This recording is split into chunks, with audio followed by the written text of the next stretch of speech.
Sing this and I'll marry you, the billionaire's son mocked. He dared the invisible maid's daughter with an impossible song. He expected humiliation, but her voice froze everyone.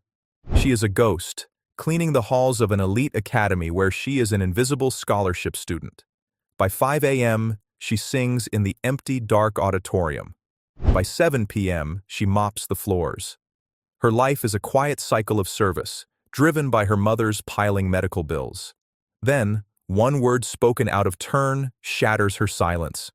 In front of the entire class, the school's billionaire heir rips an impossible piece of music from a book and throws it at her. "Sing this at school," he mocks, "and I'll marry you." The students raise their phones, ready to record the humiliation. They expect her to break. They have no idea they just handed her a weapon. Her gift was a secret, wrapped in a life of silent work.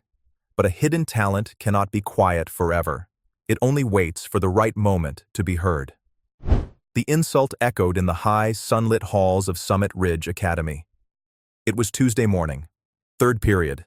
The class was advanced music theory, a room filled with the sons and daughters of the city's elite.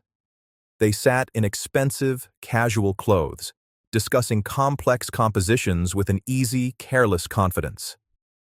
In the back row, Eliza Mayhew sat perfectly still. She was silent. She did not belong here. Eliza was a ghost in a worn, second-hand uniform. She was present only because of a long-forgotten scholarship fund, a fund that barely covered her books. Mrs. Evelyn Croft, the department head, pointed to the large screen at the front of the room. On it was the sheet music for Der Hollerach. It was the famous, furious aria from Mozart's The Magic Flute. "This," Mrs. Croft announced, her voice sharp, "is the pinnacle of the coloratura soprano. It is a test of vocal agility and deep emotional power. Few professionals in the world can truly master it." A hand went up. It belonged to Carter Pendleton III. "Mrs. Croft," Carter said. His voice was smooth and lazy. He did not bother to stand. "Come on. No high school student can actually sing that. It's just screeching. It sounds like a cat in a blender." The class laughed. It was the laugh of a crowd that knew who its leader was. Carter Pendleton III was the son of a billionaire. His family's name was carved in granite on the new gymnasium. He was tall, handsome, and moved with an arrogance that came from a life without consequences. He had never been told no. "It's not screeching," a quiet voice said from the back. Every head turned. 24 faces all at once. Eliza Mayhew's face burned a deep, painful red. She had spoken without thinking. Her hands were instantly clammy. Carter's eyes narrowed. He did not know her name. He only knew her as the girl who sometimes wiped down tables in the cafeteria, the girl he passed in the hall, the one who always looked down. "I'm sorry?" Carter challenged. A cruel, handsome smile played on his lips. He was enjoying this. "What did you say?" "I said, it's not screeching," Eliza repeated. Her voice was trembling, but it was clear. "People mistake the high Fs for noise, but they're not. They are the climax of the Queen's rage. It's pure fury. It's supposed to be sharp. It's supposed to hurt." The silence in the room was heavy. Mrs. Croft looked deeply annoyed by the interruption. She did not like students who spoke out of turn, especially not scholarship students. Carter's smile widened. This was new. This was entertainment. He stood up. He walked to the front of the room, right past Mrs. Croft's desk. He picked up a different music book, a thick, dusty volume of obscure 20th century pieces. He flipped through it dramatically, making a show of his search. He stopped. He ripped a page from the book. The sound of the paper tearing was loud in the quiet room. Mrs. Croft gasped, but said nothing. Carter strode down the aisle. He tossed the sheet music onto Eliza's desk. It landed like a judgment. The music on the page was a nightmare. It was a dense, dark forest of notes, full of strange symbols and impossible leaps. "Fine," Carter laughed. The class joined in, a chorus of mockery. You know so much about music? You know so much about rage? He leaned in close. His voice dropped to a conspiratorial whisper that everyone in the room could hear. You sing this at the Founders' Day competition. Sing this at school, and I'll marry you. The room exploded. Students pulled out their phones, eager to record Eliza's humiliation. Her face was pale, her blonde hair falling across her eyes. She stared at the impossible notes. The title was barely readable. Elegy for a Fading Star. Eliza Mayhew was not just a student. She was an invisible girl. She was at Summit Ridge on the Sergeant William Mayhew Memorial Scholarship. Her great-grandfather was a local war hero. Decades ago, the town had set up a small fund in his name. It was just enough to send one descendant to Summit Ridge, a token of old gratitude. Eliza was the first to ever use it. Her life was a world away from the luxury of her classmates. She lived with her mother, Sarah, in a small apartment over a dry cleaner. The constant smell of chemicals was the smell of home. Her mother was a maid. She worked 2 jobs, one of them cleaning the houses of families like the Pendletons. The medical bills piled up on the kitchen table. Sarah had a cough that never seemed to go away. Eliza's day did not start at 8 a.m. It started at 4:30 a.m. She would wake in the dark, dress in her faded blue work uniform, and walk to the academy.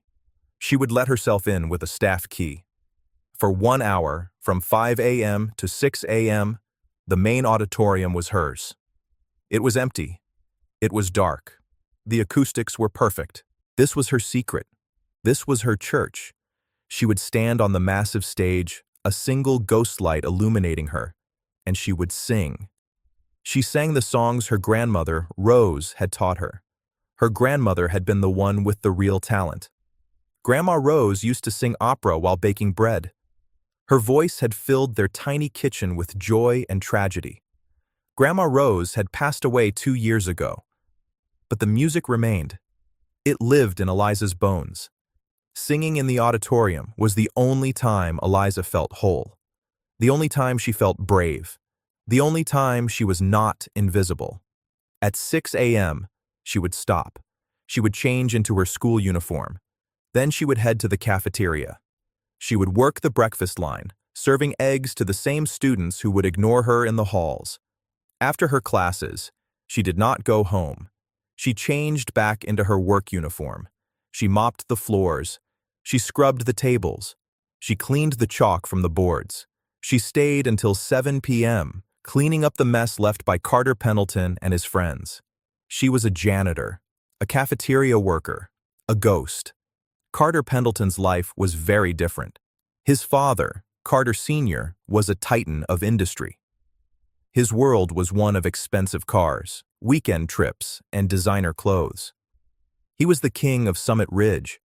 His girlfriend, Brooke Covington, was the most popular girl in school. Carter was not truly evil. He was just careless. He was bored. Eliza Mayhew was a distraction, a moment of entertainment. He had made the cruel joke. By the time he got to his next class, he had already forgotten it. But Eliza could not forget. That evening, she was on her knees, scrubbing a stain from the hallway floor. The very hallway where he had humiliated her. The sheet music, Elegy for a Fading Star, was in the pocket of her work smock. It felt like it weighed 50 pounds. The humiliation burned in her chest. Sing this at school, and I'll marry you. The laughter, the phones, the look of pity from Mrs. Croft, which was worse than the laughter. Eliza finished her shift, her body aching. She walked home under the streetlights, the impossible music clutched in her hand. When she got to her apartment, her mother, Sarah, was asleep in a chair. The television was on, casting a blue light over the room. Sarah was still in her maid's uniform. She had been too tired to change. A new envelope from the hospital sat on the table. It was bright white and unopened. Eliza went to her room. It was barely bigger than a closet. She looked at the sheet music. It was a piece designed to break a singer. It was full of strange time signatures, sudden jumps in pitch, and lyrics in a language she didn't recognize. "He thinks I'm nothing," she whispered to the empty room. "They all do." She thought of her great-grandfather, Sergeant Mayhew. His portrait hung in the town hall. He had been awarded the highest honors for bravery. He had faced impossible odds and refused to back down. She thought of her grandmother, Rose. Her grandmother had a saying, "Your voice is a gift, Eliza. Don't let them keep it in the box." A slow, cold anger began to build in her. It was the same anger she had heard in the Queen's song. She looked at the music again. "He wants me to sing this," she thought. "He thinks I'll fail." She sat at her small desk, turned on her lamp, and began to work. The next day, the buzz in the school was all about the Founders' Day competition. A large, elegant banner was unfurled in the main hall. The Founders' Day Talent Competition Grand Prize, the Patron's Scholarship, a full 4-year scholarship to the Juilliard Conservatory. All expenses paid. Eliza stared at the poster. The Juilliard Conservatory. It was the best in the world. It was not just a school, it was a dream. A dream so far out of reach, she had never even dared to think it. This scholarship was not just about music, it was about escape. It meant no more mopping floors. It meant no more medical bills. It meant a future for her and her mother. It meant her mother could finally rest. It meant she could finally be seen. But there was a problem. The sign-up sheet was posted on the music room door, and at the bottom, in small print, it read, "Faculty sponsor signature required." Mrs. Croft would never sign. She would laugh in Eliza's face. There was only one other person she could ask. Mr. Robert Shaw. Mr. Shaw was the school's other music teacher. He was the opposite of Mrs. Croft. Where she was sharp, polished, and modern, he was old, weary, and smelled of dust and coffee. Mrs. Croft taught the elite advanced theory classes. Mr. Shaw taught music appreciation to students who just needed the credit. He had been at Summit Ridge for 40 years. He had seen generations of rich, spoiled children pass through his room. He was jaded. He was tired. He had also been in the back of the auditorium during the incident with Carter Pendleton. He had heard Eliza's quiet correction about Mozart, and he had heard Carter's cruel reply. Eliza found him in his music room after school. It was a small, cluttered room in the basement. He was alone, sorting through a cabinet of old vinyl records. "Mr. Shaw," Eliza said. Her voice was small. He grunted, not looking up. "What is it?" I need a signature for the Founders' Day competition. I need a faculty sponsor." Mr. Shaw stopped sorting. He turned very slowly and looked at her. He was a tall man, stooped by time. His eyes were sad. "You're Eliza Mayhew, the girl from Mrs. Croft's class." "Yes, sir." "The girl Carter Pendleton made that wager with." Eliza's face burned. "It's not about him, sir. It's about the scholarship." "The patron's scholarship?" Mr. Shaw let out a dry, humorless laugh. "Child, do you have any idea what you're asking? That's not for people like, well, it's not for a beginner." "I'm not a beginner," Eliza said quietly. "Oh, really? Have you had tutors, private lessons, vocal coaches from New York?" "No, sir. I taught myself. My grandmother, she taught me." "You taught yourself," he repeated. He sighed and sat down at the dusty, grand piano. "This competition is a Shark Tank. Mrs. Croft is the head judge. She's already chosen her winner. Brooke Covington, probably. Or Carter himself. They will eat you alive." "I don't care," Eliza said, her voice gaining strength. "I have to try. My great-grandfather didn't back down. I won't either." Mr. Shaw looked at her, a flicker of something new in his eyes. "William Mayhew? You're one of his?" "He was my great-grandfather." Mr. Shaw was silent for a long moment. He remembered the stories. Everyone in town did. Sergeant Mayhew was a legend. "All right," he said, his voice rough. "You want my signature? You have to earn it." I will not sign my name to a joke. I will not let you be humiliated again. He placed his fingers on the piano keys. Sing this, he said.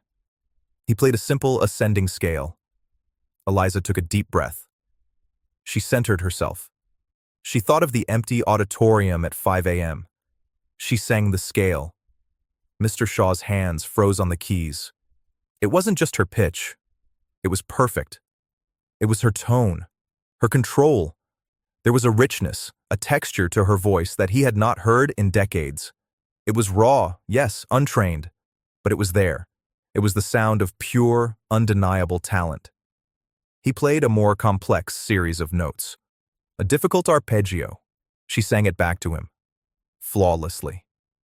He turned on the piano bench and truly looked at her for the first time. He saw the worn-out shoes, the faded uniform, the exhaustion in her eyes, and the fire. Good Lord, he whispered. How long? My whole life, sir. He grabbed a pen and scribbled his name on her form. The auditions are this Friday. It's not just me. Mrs. Croft and a guest judge from the school board will be there. What should I sing? Eliza asked. Mr. Shaw looked at the Elegy for a Fading Star in her hand, the piece Carter had thrown at her. Not that, he said with a scowl. Not yet. That's a weapon. You don't bring a cannon to a knife fight. You bring a perfectly sharp blade. He rummaged through a stack of music. He pulled out a simple, beautiful piece by Sadi. Je te veux. This, he said. It's simple. It's elegant. There's nowhere to hide. They're expecting a child. You show them an artist. Eliza took the music. Thank you, Mr. Shaw. Don't thank me, he grumbled, turning back to his records. Just don't be terrible. Eliza walked home, her feet barely touching the pavement. The audition form was in her bag. Mr. Shaw's signature, a small, dark blot of hope. The music for Je te veux was clutched in her hand. She entered her apartment quietly. The smell of steam and chemicals from the dry cleaner below was thick, but it was home. Her mother, Sarah, was at the small kitchen table, sorting a small mountain of coupons. The unopened hospital bill was still there, a white shark in a sea of grocery discounts. You're late, honey, Sarah said. She did not look up. She had a pencil behind her ear. I had to stay, Eliza said. She put the music down on the table. Sarah finally looked up. Her eyes were tired, with dark circles underneath. She saw the sheet music. What's this? It's for a school competition, the Founders' Day event. A competition? Sarah put the pencil down. Eliza, we don't have time for games. That school is for them, not for us. You have your work. You have your studies. It's not a game, Mom. Eliza's voice was firm but gentle. The grand prize. It's a scholarship, a full scholarship to the Juilliard Conservatory in New York. Sarah stopped. She stared at her daughter. Juilliard? She whispered. The name sounded foreign, like a place on a map she could not find. I have to try, Mom. Grandma rose. She would have wanted me to try. Sarah looked at her daughter. She saw the same stubborn set of the jaw that her own mother, Rose, had. She saw the same fire that Sergeant William Mayhew had in the old, cracked portrait at the town hall. Oh, Eliza, Sarah said, her voice breaking. She coughed, a dry, racking sound that shook her thin frame. Of course, you must try. Of course you must. Eliza put her arms around her mother. It's okay, Mom. I'll make us breakfast. No, Sarah said, pulling away. She looked at the music. You practice. I'll make the toast. The next morning, the auditorium was cold. It was 4:45 a.m. Eliza stood on the stage, the single ghost light casting a pale circle around her. She opened the music for Je te veux. It was a simple, tender song, a song of longing. She began to sing. Her voice, at first, was small in the vast, dark space. She was singing for herself. She was singing for her mother. She was singing for her grandmother, Rose.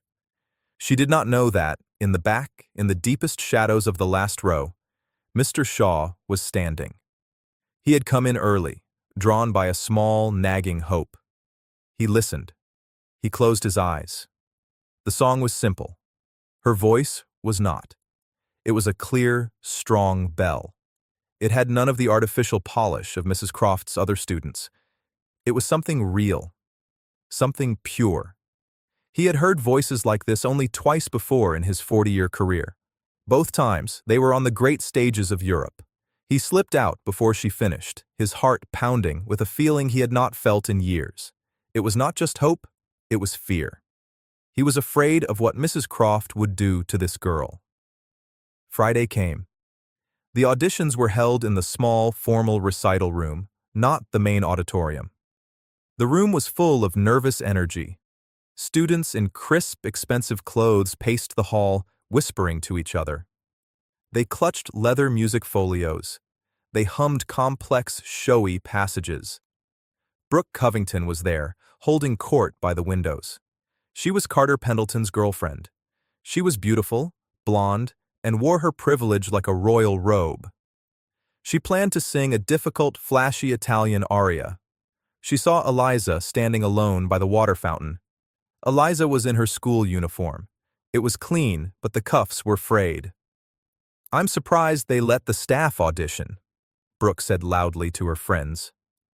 "What are you going to do? Mop the stage?" Her friends laughed. Eliza looked down, her face burning. She clutched her single sheet of music. "Eliza Mayhew," a voice called from the door. It was her turn.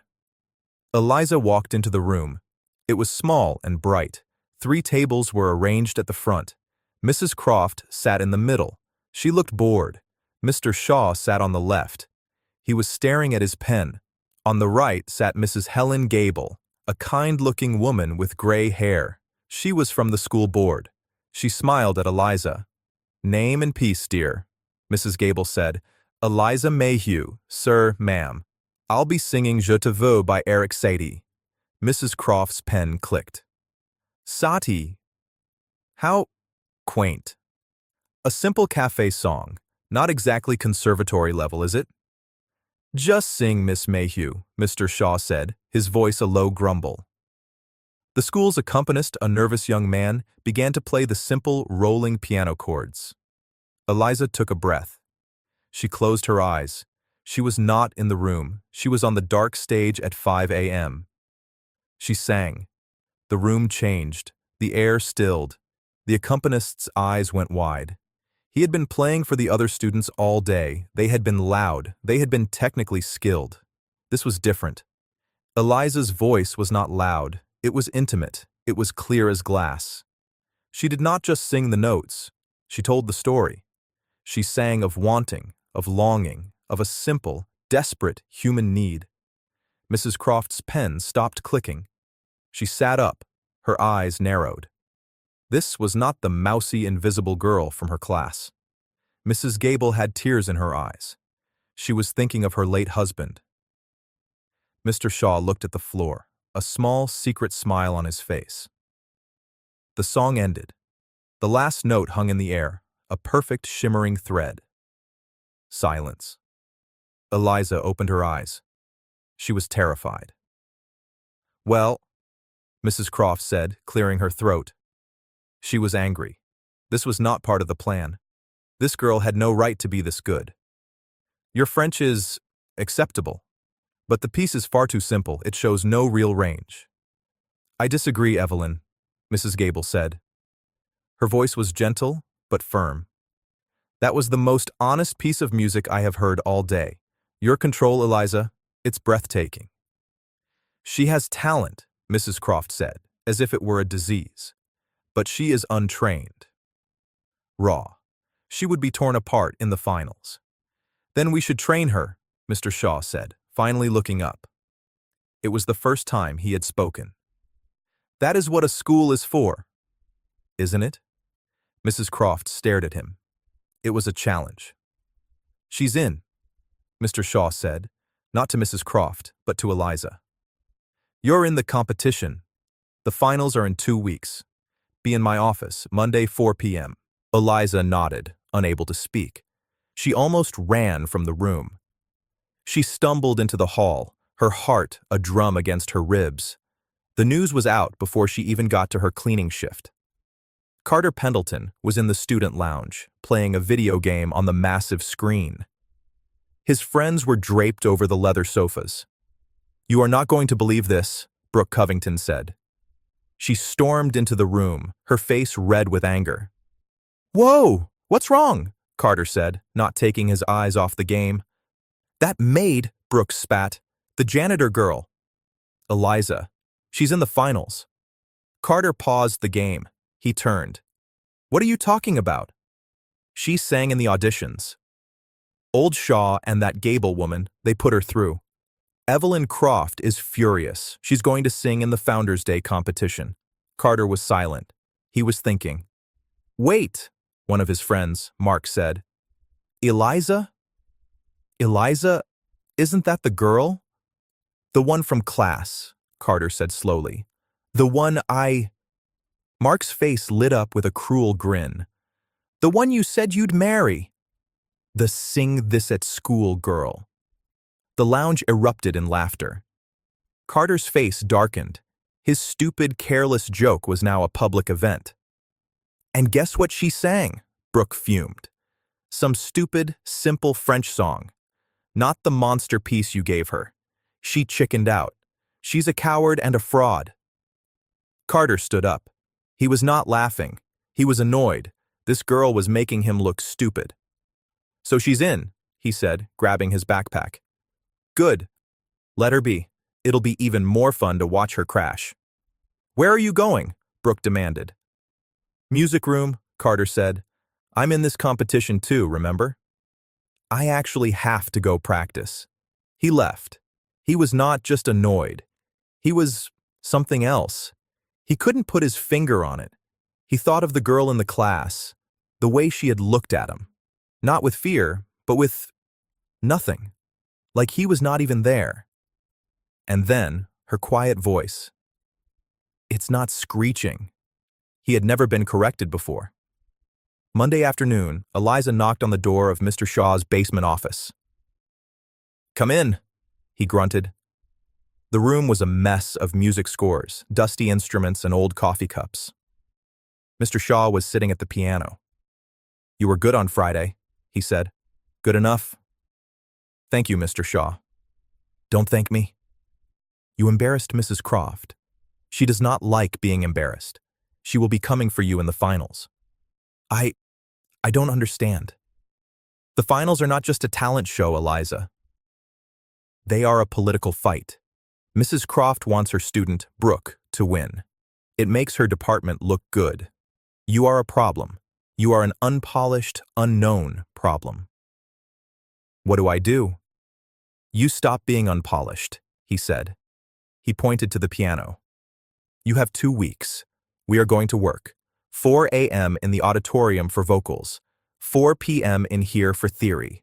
You will eat, sleep, and breathe music. Your janitor job." "I can't quit," Eliza said, panicked. "My mother, we need the money." Mr. Shaw looked at her, his expression hard. He sighed. "Fine. Then you will be tired. You will work from 4 a.m. to 7 p.m. every day. Sergeant Mayhew did not quit. You will not either." "Yes, sir."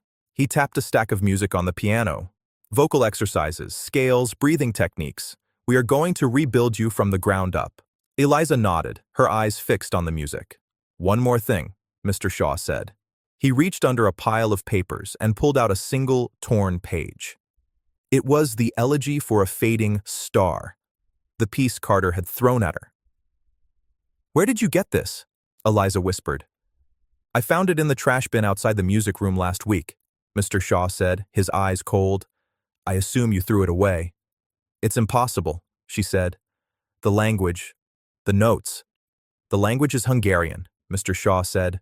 "The music is by a composer who lost his entire family in the war. It's not a song. It's a scream. It's a howl of grief." He placed the music on the stand in front of her. "Carter Pendleton meant it as a joke. He gave you a nuclear bomb and dared you to light the fuse." I can't sing this, Eliza said, staring at the dense, angry notes. No, you can't, Mr. Shaw agreed. You are not ready.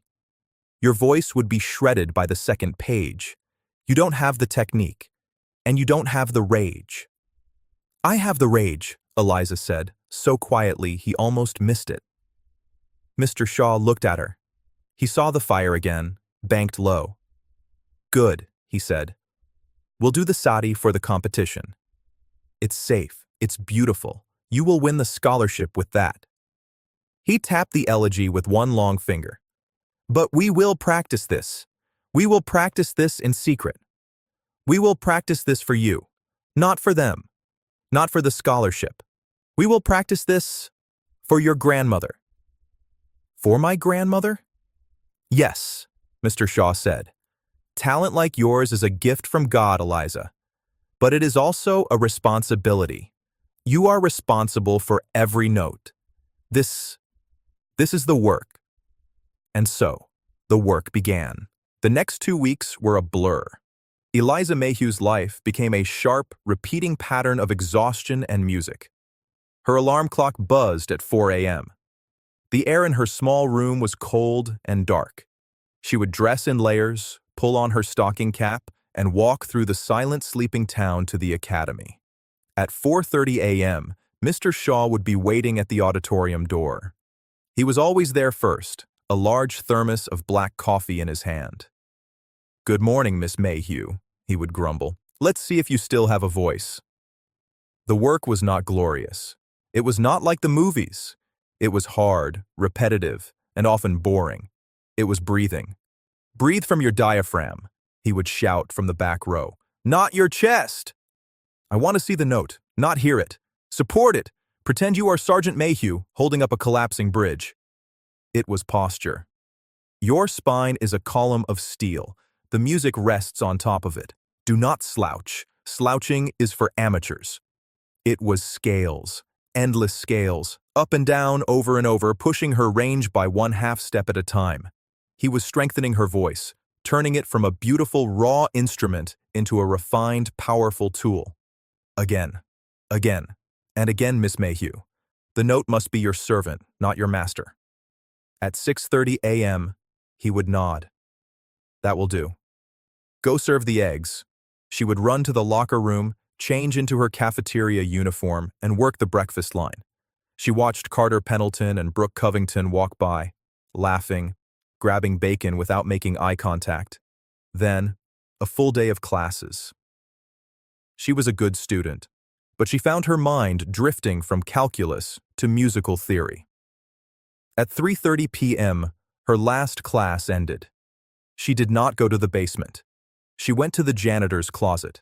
She cleaned the classrooms. She mopped the hall where Brooke had laughed at her. She emptied the trash from the music room where Mrs. Croft was giving Brooke a private lesson. She could hear Brooke's voice through the door. It was a powerful, technically brilliant soprano. She was singing a flashy, difficult aria from an Italian opera. It was full of high notes and fast, complicated runs. It was designed to win. Eliza's hands tightened on the mop handle. At 5 p.m., her cleaning shift ended. Her back ached. Her hands were red and raw from the cleaning chemicals. She walked down to the basement. Mr. Shaw would be waiting in his small, cluttered office. You're late, he'd say. I had to clean Mrs. Croft's room. Good. Humility is good for the artist. Sit.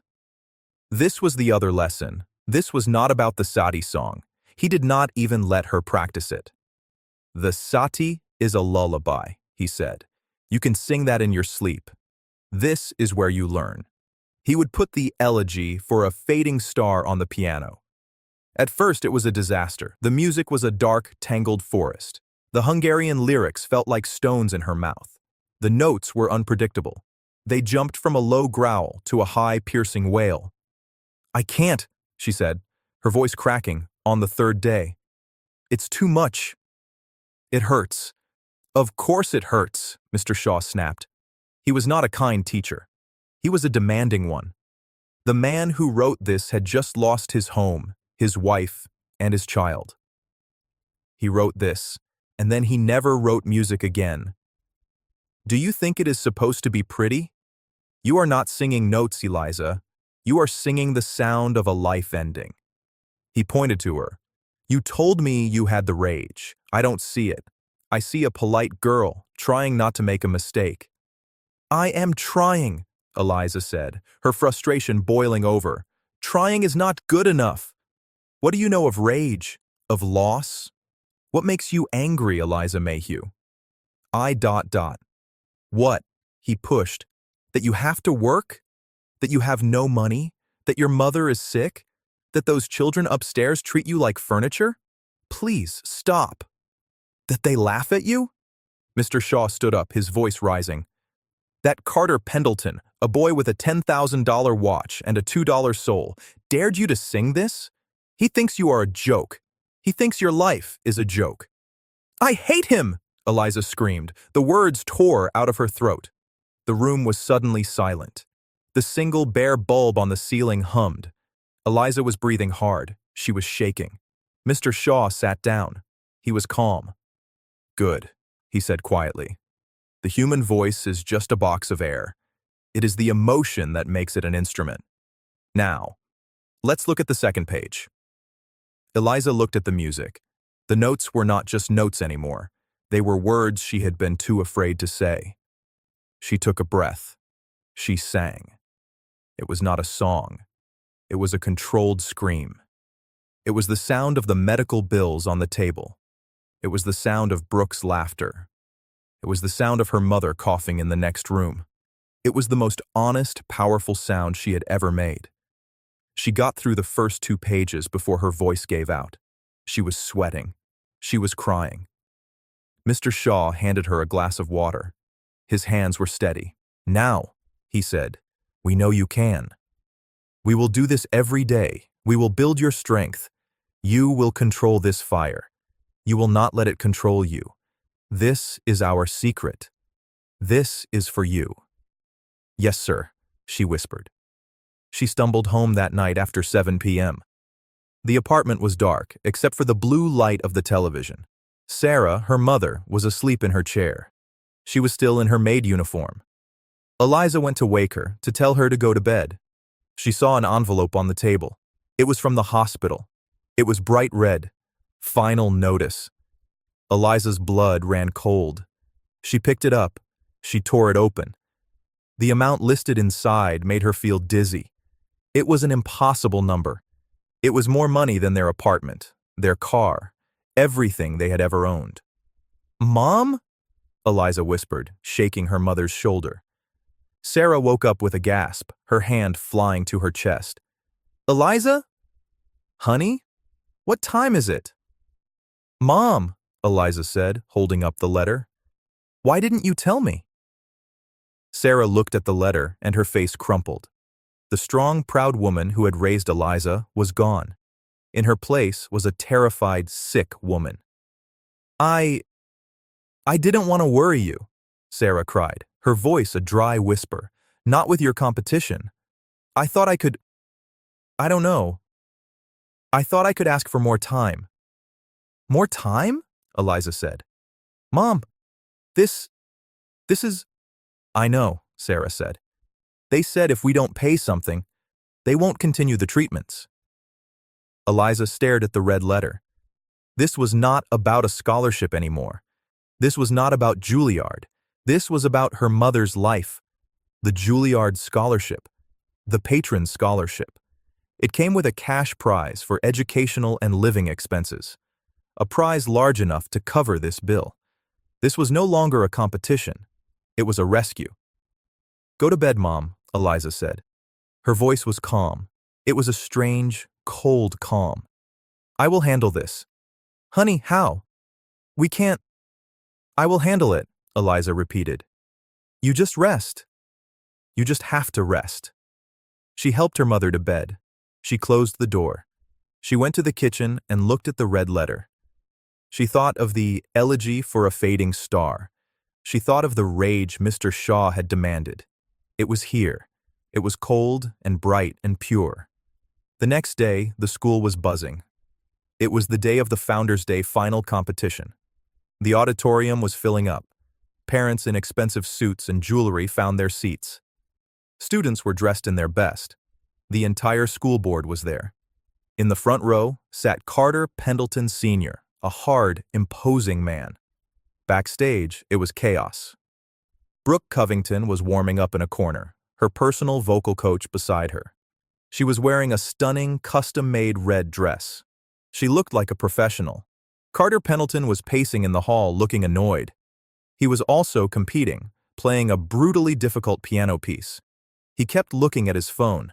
Eliza was in a small, empty dressing room. It was the one usually used for storage. Mr. Shaw knocked and entered. He was wearing an old, threadbare tuxedo. Eliza? She was standing in front of the mirror. She was wearing her grandmother's only good dress. It was a simple, dark blue dress from at least 20 years ago. She had washed and ironed it. It was clean, but it was old. "I look like a ghost," Eliza said. "You look like an artist," Mr. Shaw said. "You look like your grandmother. You look like Sergeant Mayhew's relative. You have a backbone of steel." He handed her a small, folded piece of paper. "What's this?"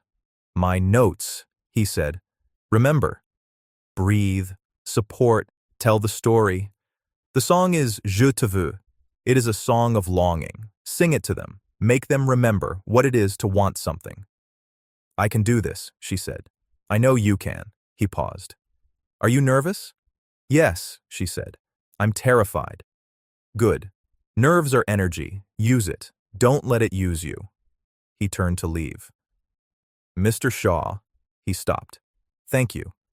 "Don't thank me, Miss Mayhew," he grumbled. "Just don't be terrible." He left. Eliza took a deep breath. She could hear the muffled sound of the crowd.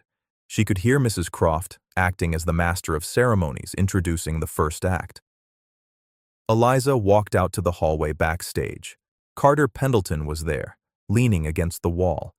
He saw her. He was not used to seeing her in a dress. He was not used to seeing her out of her uniform, either the school's or the janitor's. "So," he said, trying to sound casual. "The maid.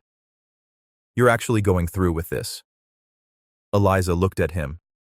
She was not the same girl he'd mocked in class. She was not afraid of him. She was not afraid of anyone. "Yes," she said.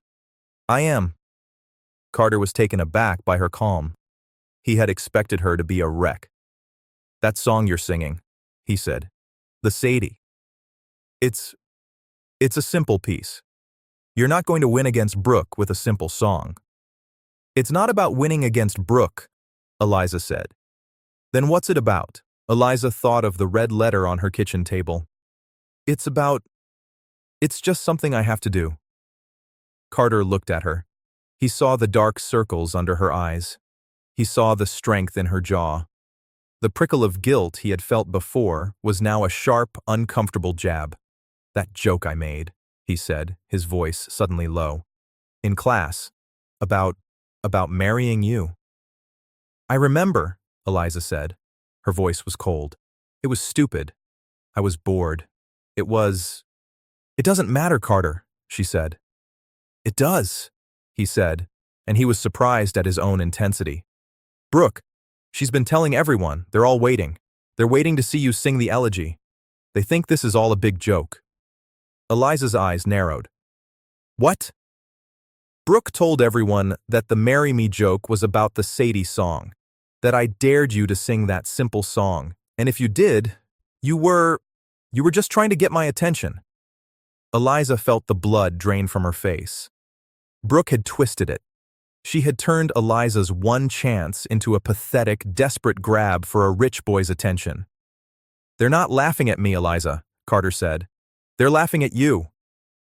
The stage manager called a name. "Brooke Covington? You're on deck!" Brooke swept past them, her red dress rustling. "Wish me luck, Carter," she cooed. She shot a look at Eliza.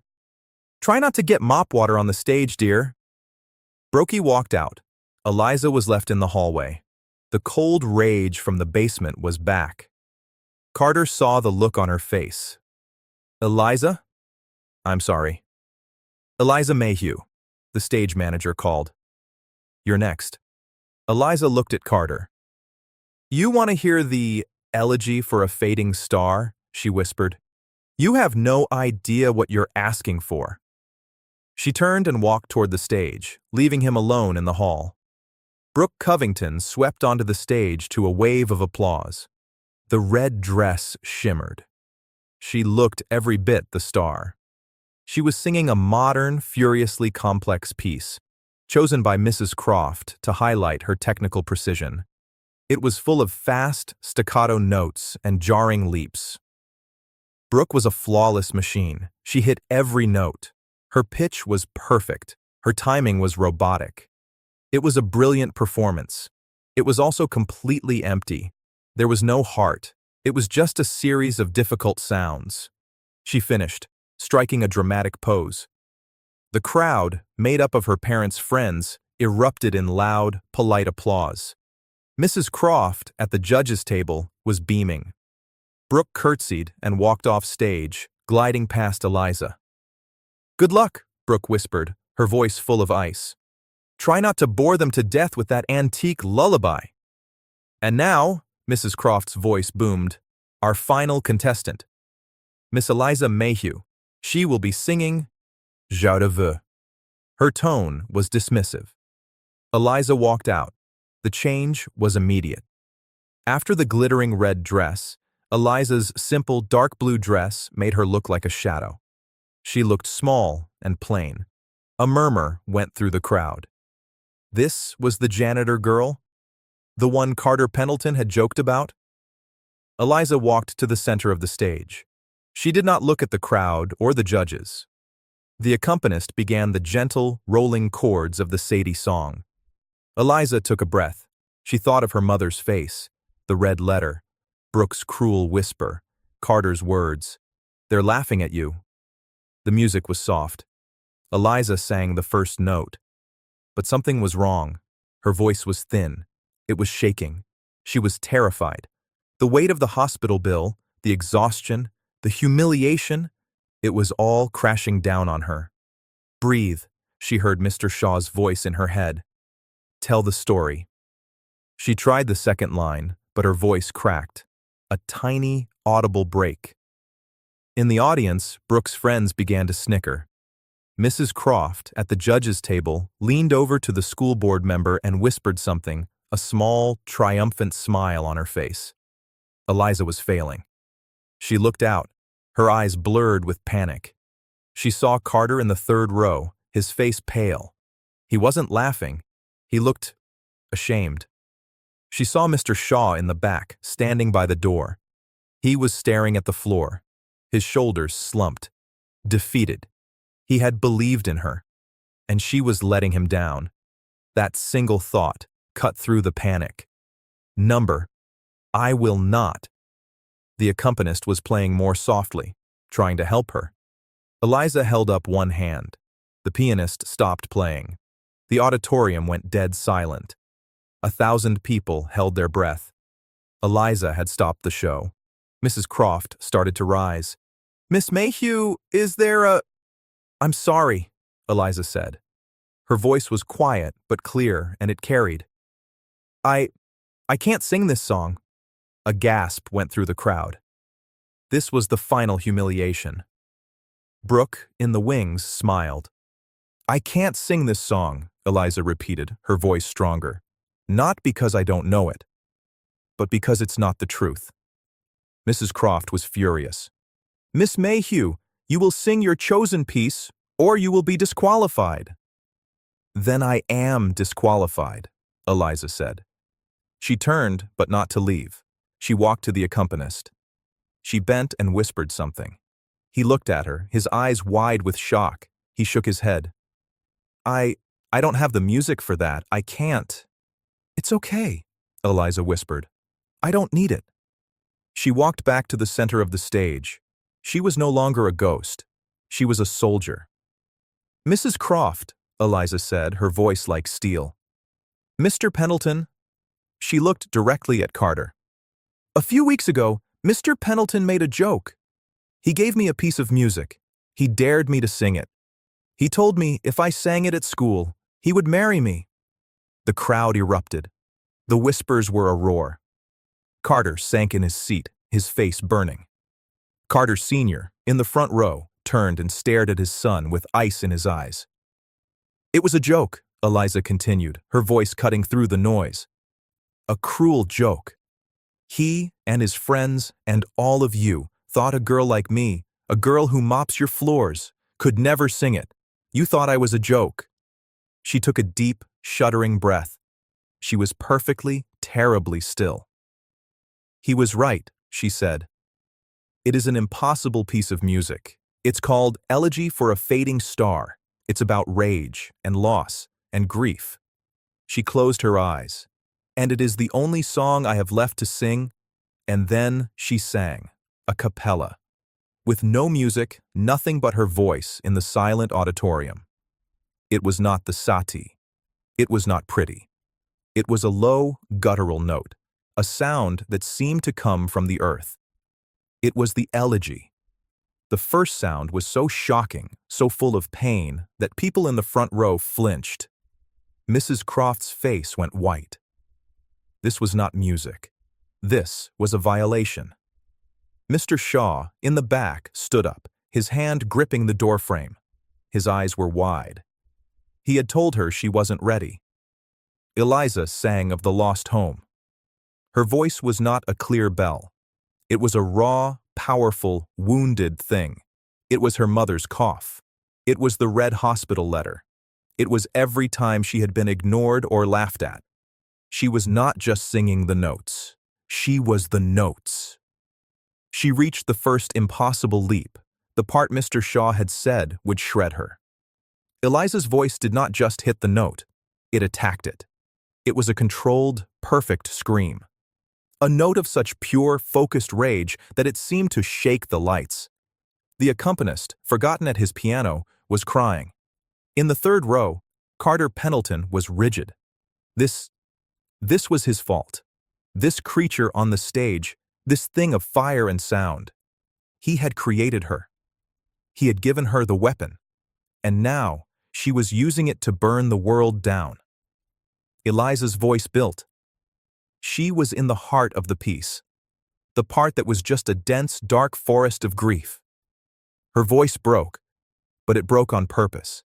It cracked and splintered, a perfect mirror of the composer's broken heart. This was not a girl singing.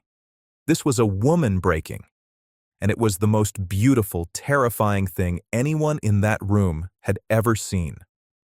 She reached the final passage. The music called for a soft, fading note, but Eliza did not fade. She gathered every last bit of her breath. She thought of her great-grandfather, Sergeant Mayhew. She thought of her grandmother, Rose. She thought of her mother. She sang the final note. It was not a whisper. It was a roar. A single, sustained, crystal-clear note of pure defiance. It was the note of the Queen of the Night. It was the note of a warrior. It filled the auditorium. It pushed against the walls. It vibrated in the bones of every person. She held it. 1 second, 2, 5, 10. She held it until there was no air left in her body. And then, silence. Eliza stood, her chest heaving, sweat and tears rolling down her face. She had given them everything. She had nothing left. No one moved. No one clapped. No one breathed. The silence was a solid, living thing. It stretched for a minute. Then, from the back of the room, a single, rough voice. "Good God," Mr. Shaw whispered. He was the first to clap. A single, stunned clap. Then, from the front row, Carter Pendleton Sr. stood up. The billionaire. He looked at his son, then at Eliza. He, too, began to clap. And then, the auditorium exploded. It was not applause. It was a standing, screaming, crying ovation. People were on their feet, shouting. It was a roar.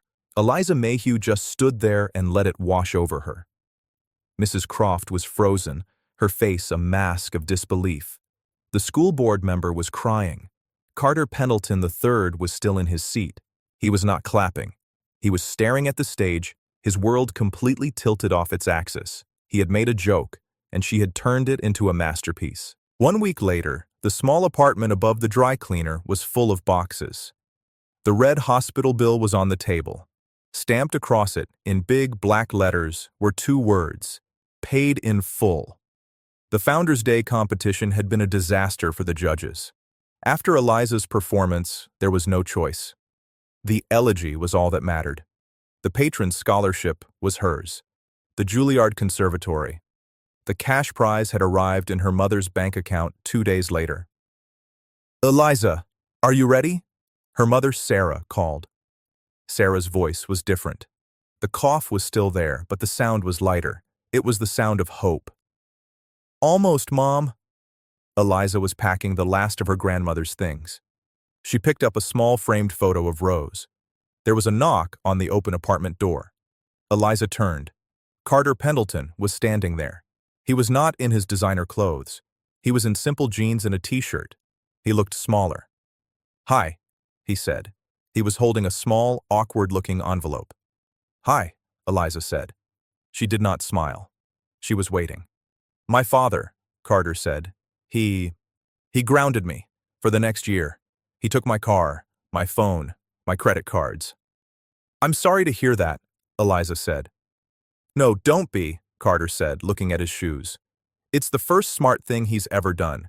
He's making me get a job here, at the dry cleaner downstairs, as an intern." Eliza almost smiled. "An intern?" "Yeah." He looked up. His eyes were clear. The lazy arrogance was gone. "I heard you sing. That day, I've never—" He couldn't finish. He held out the envelope. "This is for you. From my father," he said. "He said Sergeant Mayhew's family should never have had to struggle. He set up a new fund. For your mother. For her treatments. Forever." Eliza took the envelope, but she did not open it. "And this," Carter said, reaching into his pocket. He pulled out a single torn page. It was the Elegy for a Fading Star, the page he had ripped from the book. "I found this," he said, "in the trash. I think you should have it." Eliza looked at the impossible music. She looked at the boy in front of her. "Carter," she said. "Yeah? I'm not going to marry you." A small, genuine smile touched Carter's lips. "Yeah," he said, his voice rough. I figured that. I don't think I could handle it." Eliza took the music from him. "Good luck, Carter Pendleton," she said. "Good luck, Eliza Mayhew," he replied. He turned and walked down the stairs. Eliza stood in the empty room. She heard a car horn. It was Mr. Shaw. He was driving them to the airport. New York was waiting. She put the music in her bag. She took one last look at the small, cramped apartment. She thought of the empty auditorium at 5 a.m., the ghost light, the silence. Her gift was a secret, wrapped in a life of silent work. But a hidden talent cannot be quiet forever. Eliza Mayhew smiled. She picked up the last box, turned off the light, and closed the door. It was time to be heard. And that's where we'll leave Eliza, on her way to New York. Her grandmother's dress packed with the song of defiance that changed her life. I hope this story was a good escape, whether you were winding down for the night or just taking a quiet moment for yourself. What part of Eliza's journey hit you the hardest? Drop a comment below. I love reading your thoughts, and if you'd like to be part of this community, please consider liking and subscribing. It lets us know you're out there listening and helps us keep these stories coming. Thanks for spending this time with me.